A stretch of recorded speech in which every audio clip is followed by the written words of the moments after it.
Assalamu alaykum Allah, hoş geldin Allah. Terbiyeleş degen nima? Amaliyotda terbiyeleş deganimiz oddiy aytgan vaqtda ota-onalarning bolalarga so'zi, harakati va barpo qilgan muhiti orqali ta'sir ko'rsatish deganlik. Unda eng avval biz zodi bolalarga nimalar ta'sir ko'rsatadi? Bolalarga ta'sir ko'rsatgan omillarni biz ma'lum kategoriyaga ayirib tushunalamdimiz, tushunamamdimiz. Menimcha biz buni tushunib olishimiz lozim. Bizning bu haqdagi tushunchamiz amaliyotda bizning oila tarbiyasidagi umumiy uslubimizni va konkret usullarimizni qanday bo'lishini belgilaydi. Masalan, biz odatda bunday gaplarni to'la anglaymiz. Turg'unning darsi natijasi nihoyat yaxshi ekan. Uning akisimi bek yaxshi o'qigan maktabda. Uning dadasi va onasimi maktabni nihoyat yaxshi o'qigan. O dadasini va akisini tatibdi. Yoki palonning bo'yi nihoyat egizdi. Uning bolalarining bo'yi shunday egiz bo'libdi. Endi 13-14 yosh kirmaylar, bo'yi 1.70 m, 1.80 m bo'lib qolibdi degan gaplarni anglaymiz. Mana bu gaplarda amaliyotda biz bolalarning o'sib yetilishida ota-onadan bolaga qoldigan ma'lum bir narsalarning bog'lig'ini so'zlaymiz. Biz buni endi ilmiy tilda irsiyat deb atadik. Xuddi shuningdek yana mundaq masalalarni uchirtimiz. Masalan, Xotanda at bozori deb bir yer bor. Biz tabiiylar u yerda at bozorining bolalari nihoyat jidalxo'r, nihoyat so'qishqoq, nihoyat lukchak deb qaraymiz. Xuddi shuningdek paloni maktabda nihoyat yaxshi tarbiyalaydi bolalarni.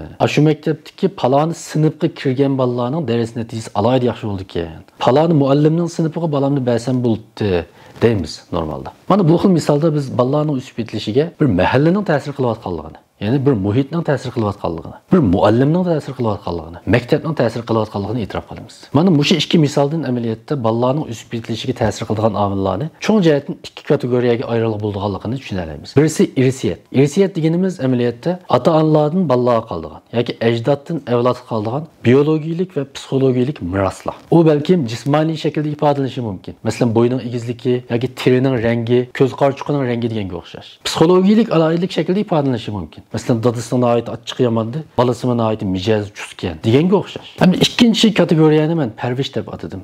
Bu amaliyotda bola tug'ilgandan keyin u qabul qiladigan barliq tashqi ta'sirlarning yig'indisi. Masalan, bular ota-ona, oiladagi muhit, bolaning qarindoshlari, hatto bola boqquchi, yasli, maktab, mahalla, jamiyat deganga o'xshash. Qisqasi, bolaning o'sib yetilishiga ta'sir ko'rsatadigan barliq tashqi g'idiqlovchi omillarni o'z ichiga oldi. Demak, cho'ng jihatdan biz yana bir takrorlay, parvish va irsiyat orqali bolalarga ta'sir ko'rsatadigan umumiy omillarni shu ikki kategoriyaga yig'inchoqlay olishimiz mumkin. Undaqda bu ikkisining qaysi hal qilg'ich o'rinda turdi? Ya'ni bolalarning o'sib yetilishini irsiyat belgilamdi yoki parvish belgilamdi? Amaliyotda bu savol yangi savol emas. Qadimgi Grek faylosoflaridan Platon inson tug'ilishidan ma'lum bir tushunchalar bilan tug'iladi. Ya'ni uning qanday odam bo'lishi amaliyotda asli uning vujudida mavjud bo'lgan ba'zi bilish va tushunchalarga bog'liq degan bo'lsa, uning shogirdi Aristotel undaq emas. Odamning odam bo'lishi u tug'ilgandan keyin uchragan muhit va beshidan o'tkazgan kashmishlarga asosan bo'ldi deb shundoq degan. Bu xil an'ana amaliyoti bundan keyingi o'xshamagan faylosoflarning asarlarida o'z ifodasini topgan. Uning eng gavdali ifodasi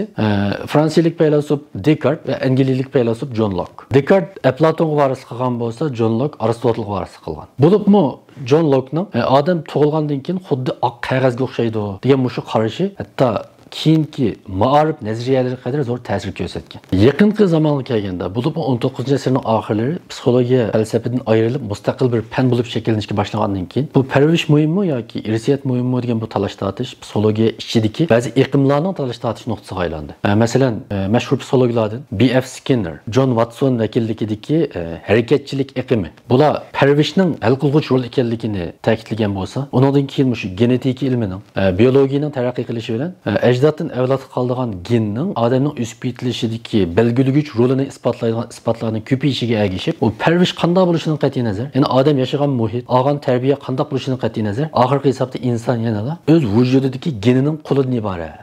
Oxirgi hisobda uni xemirtiruvchi qanday yo'g'rilgan bo'lsa, u shundoq odam bo'ldi deydigan qarashmi kuchayishga boshladi. To'g'ri, bu har ikki iqlimning, har ikki tarafning o'ziga tushliq bir qator isbotlar bor. Albatta biz bu talash-tortishning tafsilotini so'zlab o'tmaymiz. Biz faqat zodi qaysi muhim? Ya'ni bizning bolalarimizni o'sib yetilishida irsiyat muhim o'rindami yoki parvish muhim o'rindami? Yoki uchinchi bir yo'l bormi? Mana shu haqda bir qadar ilmiy to'g'ri javobga erishib olishimiz lozim. Chunki bayonda ta'kidladim, bu masala haqidagi javobimiz bizning farzand tarbiyasidagi umumiy pozitsiyamizni va prinsipimizni belgilaydi. Biz bu savolga javob berishdan burun texmi tushunishli bo'lishi uchun bundaq bir misolni sizlarga so'zlay. Mening yurtim Lop bilan Chirnoyisning oralig'ida 90 kilometr atrofida kelgan bir soy bor. Odatda bu soyliq asosan qaqas, hech nima o'smaydi. Ammo ba'zi 8-9 oylarda uda bir hafta yomg'ir yog'ib qolsa, bu soy ko'klaydi. Yop-yeshil bo'lib ketadi. Men dal insonning vujudini mana shu soyga, ya'ni shu tuproqqa o'xshatmoqchi. Bu tuproq nima uchun ko'kladi? Uning ichida urug' bo'lganlik. Agar urug' bo'lsa ko'klamdi, yo'q.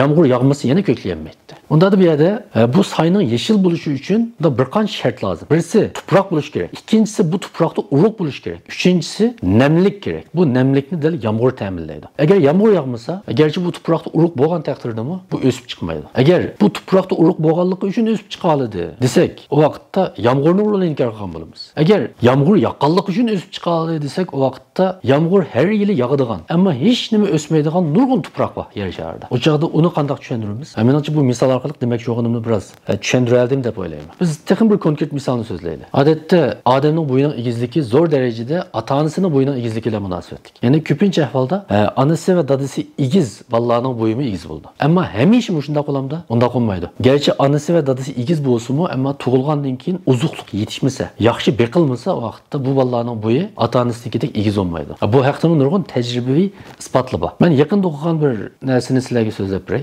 Bir xil kasallik bor ekan, uni qisqartirilgan ismi PKU. Bu odatda bolalarning mingisini, ya'ni mingisining sog'lom taraqqiyotini buzg'unchilik uchratadi ekanda. Bu butunlay ota-onadan bolaga qoladigan bir xil irsiy kasallik ekan. Garchi bu irsiy kasallik ota-onadan bolaga qolsa-mu, bu bola tug'ilgandan keyin agar ota-onasi diqqat qilib penilalin deydigan bir xil amino kislota bor ekan. Mush amino kislota bo'lgan uzuqliqlarni bolalarga bermasa, bu irsiy kasallik bolasida qo'zg'almaydi ekan. Yoki qo'zg'almaslik ehtimolligi nihoyat kuchli bo'ldi ekan. Demak biz qanday javob berishdik? Garchi bizning vujudimizda nurg'un tug'ma kasallik bo'lsa-mu, irsiy qolgan. Agar uni qo'zg'atadigan ba'zi tashqi omillarga uchramagan ahvolasida, balkim u bir umr bizni qo'zg'almasdan, ya'ni bizni ifodalanmasdan biz bilan birga go'rga ketishi mumkin.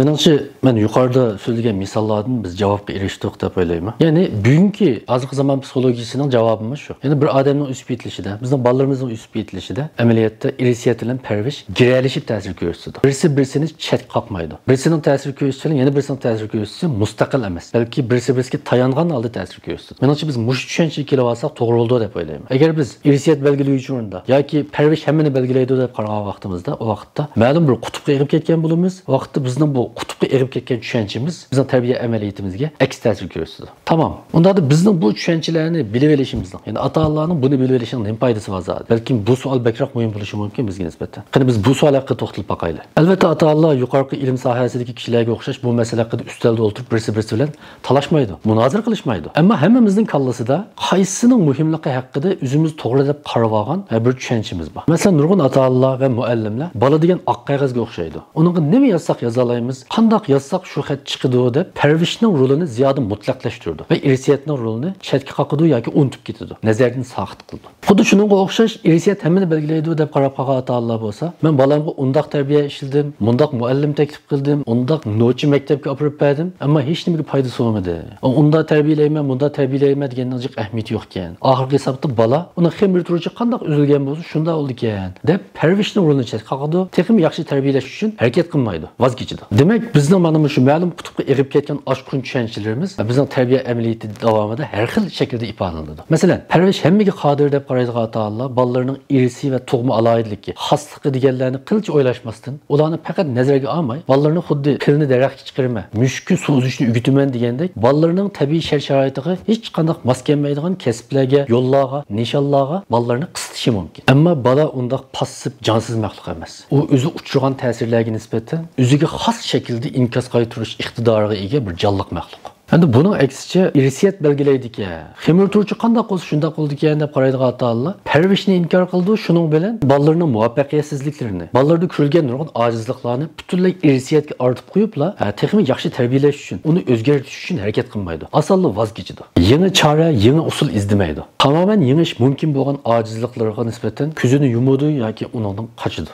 Agar muvaffaqiyat qozonib qolsa-mu, o vaqtda buni parvarishning yoki tarbiyaning ta'siridan bo'lgan deb qaramasdan, u butunlay irsiy omillarga bog'liq. Masalan, balam imtihonda 100 oldi. U aqlliq bo'lganligi uchun, ya'ni aqlliq tug'ilganligi uchun 100 oldi deb xulosa chiqarib oldi. U hargiz o yaxshi o'qiganligi uchun yoki yaxshi usul qo'llanganligi uchun yoki tirishganligi uchun deb o'ylamaydi. Demak, biz bolalarning o'sib yetilishida irsiyatning, parvarishning o'xshashli muhim ekanligini to'g'ri tushunib olgan vaqtimizda, o vaqtda bizning tarbiya tushunchimiz ham bolalarning xosligini nazarga olgan. Shuning bilan birga shu xoslik ustiga qurilgan tarbiya usullarini izlaydigan bir tangpung yo'lni tuta olamiz. Agar undaq bo'lmagan vaqtda yuqorida qayta ta'kidlaganimga o'xshash, biz ma'lum bir yo'lga egib ketish orqali tarbiya amaliyotida xatolik sodir qilamiz. Biz bugungi bu darsimizni tuvandagi o'qitish bilan oxirlashtiraylik. Amaliyotda bizning hammamizning bolalari xom qoram toshga o'xshaydi. Ata-onalar bo'lsa, mush qoram toshdan san'at asarlarini ishlab chiqargan haykaltarashga o'xshaydi. Toshlar hammasi o'xshamaydi. Ma'lum tosh tashdek o'yishga loyiq, ba'zi toshlar lo'nqa mas bo'lishi mumkin. Yana ba'zi toshlar chaynakka loyiq bo'lishi mumkin. Agar ota-onaning nazari o'tkir bo'lsa,